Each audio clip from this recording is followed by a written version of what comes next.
So I got it all done, and now I'm gonna just go ahead and install it real quick. No fuel pressure. So I went ahead, sprayed some brake cleaner in there. Oh, yeah! Alright, what's up you guys? So today we're gonna try and turn on the car, but first I have to change the slave cylinder, put the starter on. I also got a AEM fuel pump. Gonna try and bleed the clutch, but it usually takes 2 people. This is just the case for that. I am gonna be putting VR1 in the motor, but I did get some cheap oil from O'Reilly's because I am just gonna flush everything out that's inside. I don't know how long it's been sitting and stuff, so just gonna put some cheap oil, drain it out, put the VR1 in. For spark plugs, I just got some cheap ones. There's the part number in case you're interested, but these are not the ones that I'm gonna be running. These are just some cheap ones just to turn the car on. And finally got a tune, so got a base mat loaded up. But yeah, so first thing I'm gonna do is just put the starter on and the slave cylinder on. Alright, so I got the starter on. I couldn't find a bolt, but I ended up finding one, so just gonna have to tighten it down. So that should be good. Next thing I'm gonna do is just run the power wire, which I just showed you guys in the last video. Alright, that should be tight. Next thing I'm gonna go ahead and put the slave cylinder next. Just gonna take this intake off. Oh, sensor's connected.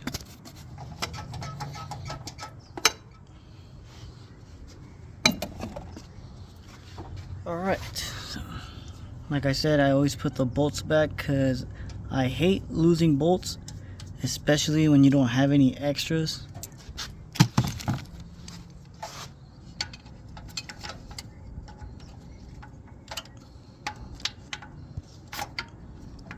And there we go, just gotta put those bolts back in and we should be good. Alright, so slave is on. So now I'm gonna just go ahead and connect the clutch line back on. Alright, so I got that tightened down. Next, I'm gonna just start changing the spark plugs. These are not even connected. I just had them on there so the harness isn't just in the air. Hopefully all the coils are good, because the last time I did a K-swap, the coil was bad and it was misfiring like crazy, and turns out it was one of the coils. So hopefully these coils are good, and I do have an extra one but I didn't bring it with me, so hopefully they're good. I got them all loose already, so just got a coil so you could just take out the spark plug more faster, and they don't look that bad. Alright, now I'm gonna just go ahead and start putting the new ones in. And just try your best not to drop them in there. What I do is just grab it from the tip, hold it, and then just slide it all the way down as far as I can. And then I just let go. And that's it. Just do that to all 4 and just tighten them and you should be done. When you tighten them down, make sure you either look up the specs, or what I do is just tighten it but not too much, like right there. That's good. Now I just repeat to the other 3. Now I'm just go ahead and put the coils on, and I gotta find some 10mm so I could bolt them down as well. If you didn't know, these coils on K series, it doesn't matter which one they go on, they're all the same, so don't worry about that.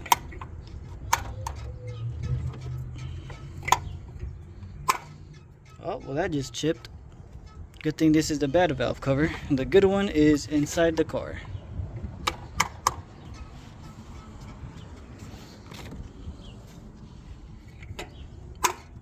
Alright, so now I'm gonna just go ahead, find some 10mm bolts and bolt them down. Alright, so I went ahead and found some bolts, but these have washers on them, and the other one that I did find didn't have a washer, so I just went ahead, found a crush washer, so that should do the trick. Alright, so that's done. So now I just go ahead, connect the coils, and that should be it. Alright, so that's done. I'm gonna just have to put this on, but I'm gonna leave this last just in case something happens. I could just mess around right there and not have to take that thing off. Next thing I think I'm gonna have to do is just start pouring the oil, I guess. So yeah, we'll just do that real quick. Hopefully it doesn't leak from the oil pan. If you guys are new and you guys haven't seen any of the other videos, we did weld. There was a big hole on the oil pan, and it looked like a patch. So long story short, we took that out. It was a big hole next to the drain plug, welded that shut, and it wasn't leaking anything. We poured water and it wasn't leaking, so hopefully it doesn't leak. I just got done pouring it in there, so next thing I'm gonna do is just check the oil, make sure everything's good. If I could even get it in the hole.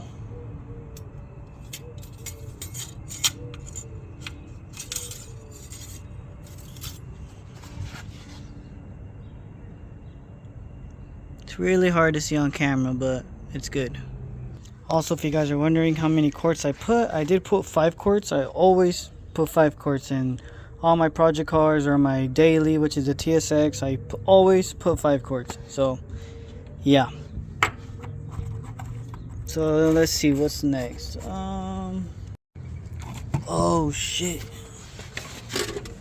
my dumbass poured oil and didn't put the oil filter, so good thing it didn't spill out.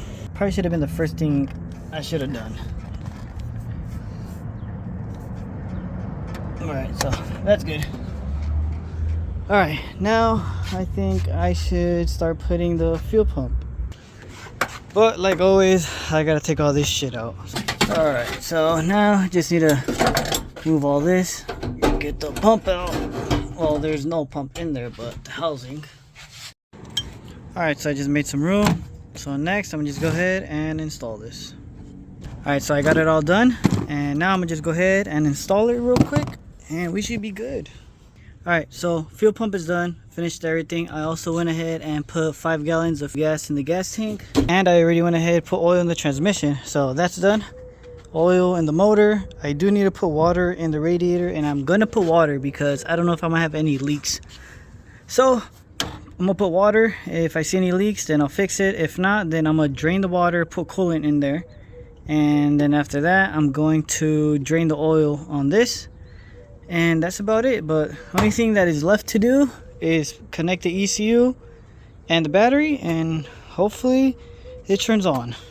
Alright, so I got the battery connected, ECU's connected, and I also went ahead and just put some rags right here under the fittings in case it does leak when I turn the key. But that's pretty much it. So now all I have to do is just turn the key and hope for the best. If we got power to the fuel pump. I don't know if you guys heard that, but it just turned on. I'm gonna just go ahead and try starting it.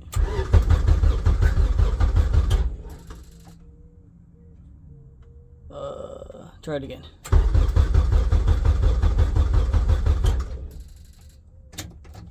I have no fuel pressure, so all I could think of is maybe I put these 2 lines backwards. Maybe I put where the feed goes, I put the return.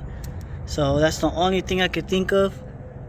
I'm gonna go ahead and just put some brake cleaner in here, see if it turns on. If it does, then most likely it's gonna be those 2 lines. Alright, so I went ahead, sprayed some brake cleaner in there, and hopefully it turns on.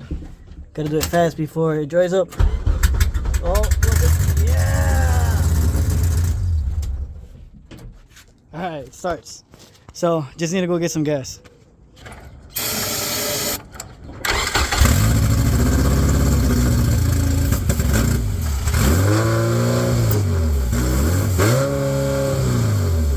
Alright, so just got back, went ahead and put the other 5 gallons in the gas tank. So now I'm gonna just go ahead, turn the key, and hopefully fuel comes out of here. So if it does, then that was a problem. If it doesn't, then most likely I have these 2 lines connected the wrong way.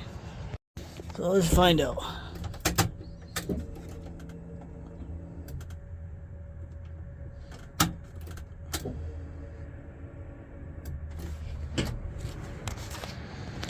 And it's still bone dry, so all I could do is just switch the lines and hope for the best. Alright, so I did have them on backwards. I don't know if you could tell, but there's fuel coming out as I'm loosening it. So this one is supposed to go on this side, and the line that's supposed to be over here is supposed to go on the bottom. So that's all I have to do. I'm gonna just go ahead and switch those lines, but I don't think they're long enough because I just made them specifically for that length. So hopefully they do fit. If not, then I'm gonna have to make new lines, and I'm not trying to do that right now. Alright, so I got them switched. It doesn't look too pretty, but I guess I'm gonna have to just remake the lines another day. But for now, that's just gonna have to do. So next thing I'm gonna do, I'm gonna just turn the key and just check where the fuel pressure is at. Usually I want it around 50. So we're just gonna connect the battery again. See.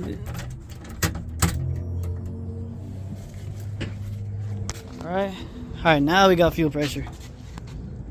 So it's at 40. I'm gonna go ahead and loosen this, which is already loose. I'm gonna just raise it up to 50. It's not working.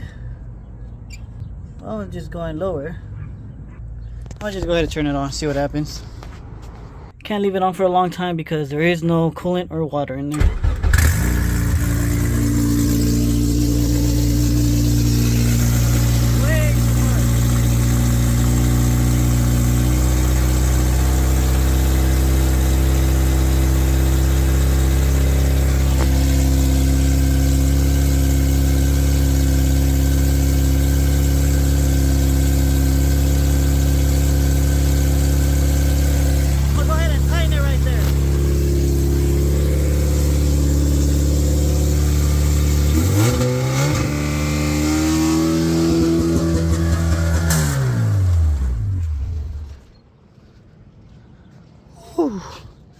Ah, damn. Oh, it's leaking. So injector's leaking right there. I did see a little fuel leak over there. Alright, well, it turns on. So that's gonna be it for this video. So subscribe, and I'll see you guys in the next one.